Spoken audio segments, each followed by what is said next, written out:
Slayer. Today, we have in the studio the Managing Director of Jaiz Bank, Hassan Usman, to discuss MSMEs funding and financial inclusion. Glad to have you. Thank you for having me. Now, how would you describe the nightmare associated with funding medium, small, and macro enterprises?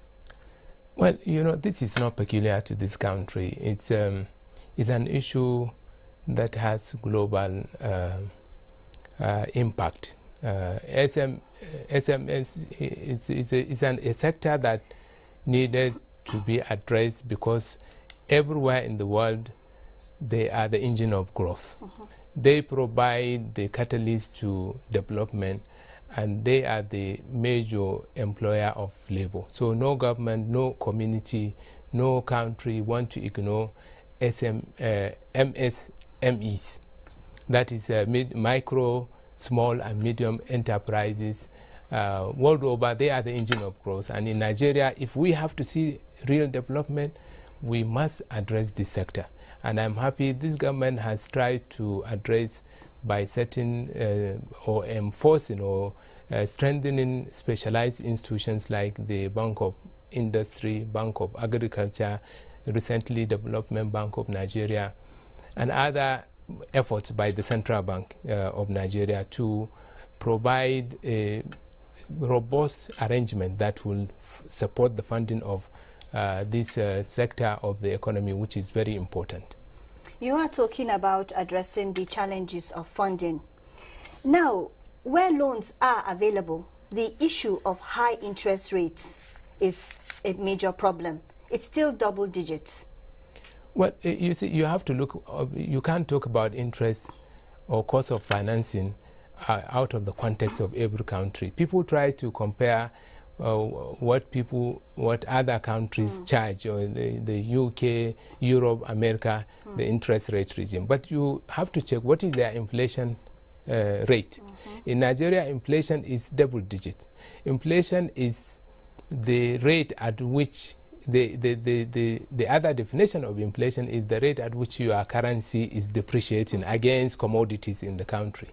So if you are giving a loan to someone, even as an individual, and you have to wait for a year, and the money's value will depreciate by 10–15%, you can imagine what type of interest or what type of cost you will associate with financing. I think this is the context. But of course, yes, if you charge too much interest, or in the case of like my bank, we do not charge interest, but we do trading and add a markup. Are you saying shorter loans would be cheaper? Not necessarily.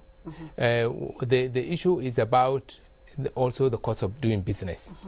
A bank is like any other institution. They gather monies from depositors, and then they provide financing to those who need this funding. So they have also cost of operation, and they also have to remunerate those people who brought those deposits, either by way of interest or profit, depending on the type of banking system you operate. If you are operating a non-interest or Islamic banking, you don't charge interest. Rather, you sell, you lease the commodities. So profit that you generate is what you divide, you share with the owners of the money, that the depositors. So either way, you have to have some level of profitability to be able to sustain the bank. And that is why, because the banking, commercial banking, is driven by the profit, that's why government intervened, knowing that definitely this sector of the economy have their capacity to pay a commercial rate of funding or borrowing is also limited. So those interventions come. But at the end of the day, care has to be taken, because no matter how large intervention by government, if it is not sustainable, you will just have 1–2 years and then they will get tired, because you cannot continue to be providing money from the government, and then you are not able to recover the cost of operation and also recover the capital. So at the end of the day, you'll be losing the resources. You will not be able to sustain the operation. So there has to be a balance between what is affordable and what is sustainable. Okay. You did make mention of government intervention. Now, recently we had an initiative where collateral-free loans were introduced by the federal government. How would you assess government efforts in checking this challenge of financing? Well, you see, even when you introduce this type of loans where you are not asking for collateral, you still have to go through the distribution channel, which are the commercial banks, because they are the ones who know how to package this in and ensure that most part of this money comes back. If you give out loans without the necessary support and comfort, the people will not pay.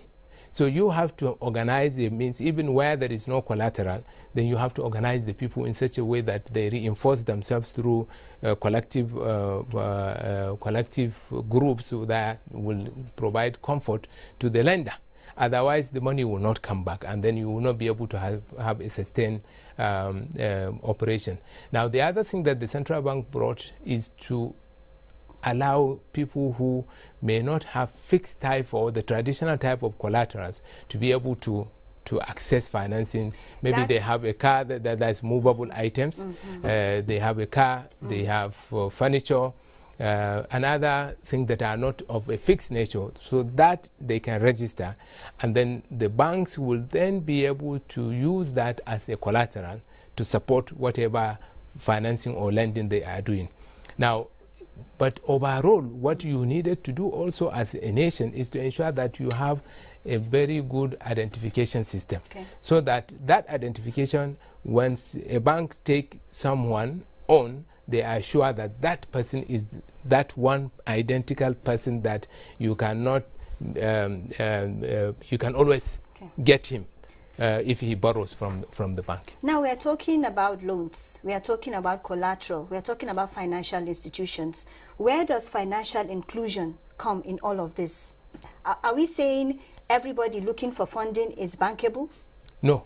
What is happening is that there are everywhere you have level of strata in society. There are those who really are almost out of the financial system, and they are large, and especially in the northern part of this country, there's about 30 or more than 30%, almost 48% of the people, adult population, are excluded from the financial scheme. And the government's effort is to see, using commercial banks and other agencies, how do we bring as many of these people as possible through the use of technology. Today, you know, almost everybody has a mobile phone, or through agency banking, getting people who have some kind of business to serve as agent of bank, because banking is about making profit. So you cannot be able to establish branches in every location, and the majority of the people that are excluded are in the villages, where you cannot have a sustainable operation building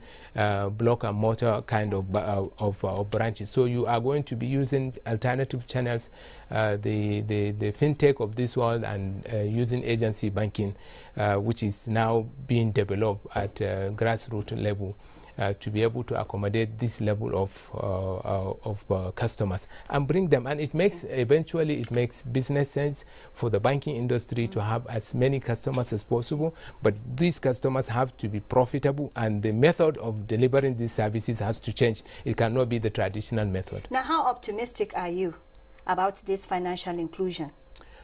It's not easy, but it is something that even we, as a new entrant in this market, we are making a lot of effort. Last week, I was in far village, a remote village in Jigawa State, to see how we can work with those people who are growing fruits, growing food, to put them into groups, use agency banking, bring them to have an account in the bank, and then channel financing that will help them to grow their business and also reduce the impact of the middleman. Because people who produce watermelon, you take it in Abuja here, you don't know where it is grown. It's grown as far back as Gumel in Jigawa State, but They produce it, they sell for 50 naira.